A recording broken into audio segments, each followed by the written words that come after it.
Okay, welcome everybody. So many Western countries, people often say that central planning doesn't work, that governments can efficiently build or manage complex systems. And yet, China built the largest high speed rail network in the world in just over a decade. So, what's going on here?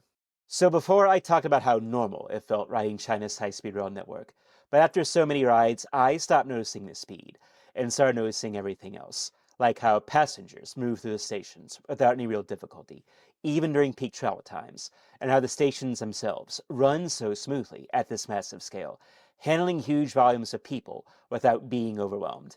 And also, I noticed a seamless transition when I stepped off the train straight into the metro, with everything clearly connected and easy to follow.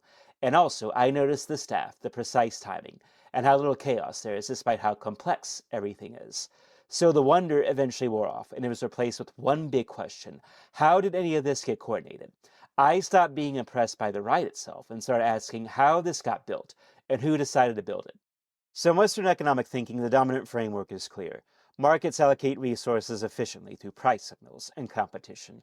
Governments are slow, bureaucratic, often captured by short term politics or special interests. Central planning leads to massive misallocation, with the example of the Soviet Union always looming large. This idea sits at the heart of most Western policy debates, media coverage, and economics education. And here's the tension: China's high speed rail network doesn't fit neatly into that story. It wasn't built by a private company chasing profit. It wasn't a single prestige project. It became a genuine national system.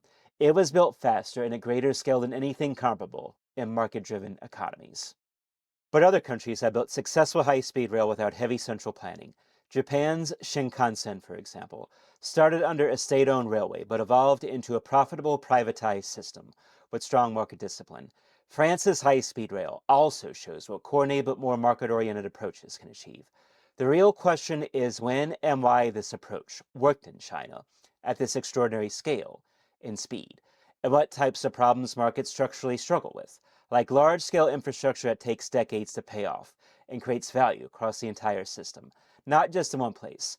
So we have to take the reality seriously first before reaching for easy answers. So China's high-speed rail network wasn't as being constructed on a long-term planning horizon with 10 to 20-year national plans, not election cycles. Central coordination made three things move together that usually don't, like land acquisition. The state can move faster than private developers, and also financing, with state-backed banks not tied to immediate market returns, and construction with state-linked firms using highly standardized methods. Standardization was a huge and also underrated factor. Once the Beijing-Shanghai corridor was built and refined, that same model could be replicated across the entire country. The same track gauge, the same signaling systems, the same station layouts, all of it repeatable at massive scale. And the result is that China has over 50,000 kilometers of high-speed rail, the largest network in the world. So dense population corridors made the economics work in a way that's hard to replicate elsewhere. Routes like Beijing-Shanghai and Guangzhou-Shenzhen are among the busiest travel corridors in the world, with hundreds of millions of passengers every year. That level of demand helps justify the scale of investment, something lower density countries often can't match as easily. Political priority also played a major role, giving the system continuity across leadership transitions. National integration was a key goal, connecting inland cities to coastal economic centers. And development logic was clear. Infrastructure wasn't treated as a reward for growth, it was treated as a precondition for it. So infrastructure began to compound. Once a network reached a certain density, each new line didn't just add value on its own, it increased the value of everything it connected to. A recurring feature of Chinese technocratic governance is that many senior leaders, especially in a generation that oversaw this build out, came from engineering and technical backgrounds rather than law or political science. This isn't just biographical trivia, it reflects a broader institutional orientation. Problems are often framed as systems to be optimized, not interests to be negotiated. Metrics, timelines, and execution are treated as primary concerns. A concrete example of this comes from the Ministry of Railways under Liu Zhejun from 2003 to 2011. During that period, the ministry operated almost like a state within a state, enormous autonomy, and a single minded focus on expansion. That same concentration later contributed to a major corruption scandal, which ultimately led to the ministry being broken up and reforms to oversight and safety. The broader point is this: The type of problem being solved shapes which leadership model fits. Building a rail network is primarily a coordination and execution problem. In that context, technocratic governance can be highly effective. But in domains where the right answer is genuinely contested or where local conditions vary too much for standardization, the same approach may not work as well.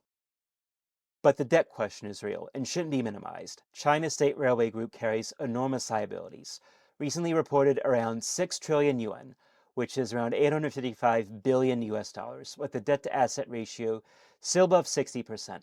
Some routes, particularly in less populated inland areas, run well below capacity, and only a small percentage of lines are highly profitable.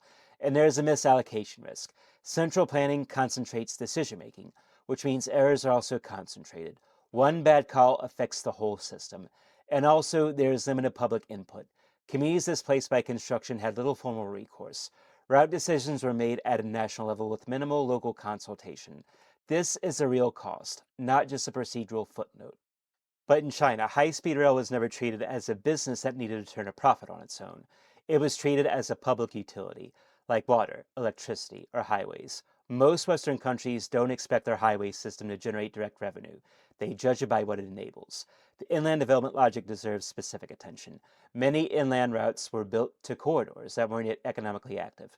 The bet was to connect a city before it's wealthy, and the connectivity itself accelerates development over decades. This is a planning logic that private markets structurally can't replicate. No investor will fund infrastructure for returns that are diffuse, more than 20 years out, and accrue to the broader economy rather than directly to them. The system was designed to be judged by transformation over decades, not quarterly returns, and that's a coherent logic, even if you think it carries too much risk. In China, high-speed rail didn't develop in isolation. It's one layer of a coordinated infrastructure ecosystem, like Three Gorges Dam, which was decades in planning, controversial in execution, and massive in scale. It displaced over a million people, which was another real cost. But now it provides significant hydroelectric capacity, which is a long-term logic again. Also, China has built more urban metro lines in the last 20 years than the rest of the world combined. Shanghai Metro is now one of the longest networks on Earth. Beijing subway has grown from a few lines to a city-spanning grid. High-speed rail stations are typically designed to connect directly to urban metro systems in China. This is intentional. The system was designed as a system, not as isolated projects. In contrast, many Western infrastructure projects are planned separately and often require expensive retrofitting to connect later. The same coordination logic appears repeatedly. Long-term horizon, central financing, standardized execution, and integration across scales. This doesn't mean every project succeeds, but there's a coherent underlying approach. So does central planning work? The honest answer is it depends on what you're trying to do and what you're willing to trade. It appears to work well for large-scale coordination, long-term horizons, and standardized systems that can be built at national scale. But the trade-offs are real. Accountability is reduced. Errors can scale quickly. And the costs, like debt, misallocation, and displaced communities, don't disappear. In the end, the question isn't really central planning versus markets. It's which problems each approach is best suited to solve. And when you ride China's high-speed rail network today, what stands out isn't just the engineering, it's the choices behind it. What you think about it depends less on how well it works and more on what you think it costs to build. And thank you so much, everybody, for watching this video. If you liked it, please don't forget to subscribe to my channel. Have many more coming just like it, and also maybe leave a comment if you would. Do you think this kind of long-term planning is something other countries should try to replicate, or are the trade-offs too high? And thanks again for watching, everybody. I'll see you for the next time.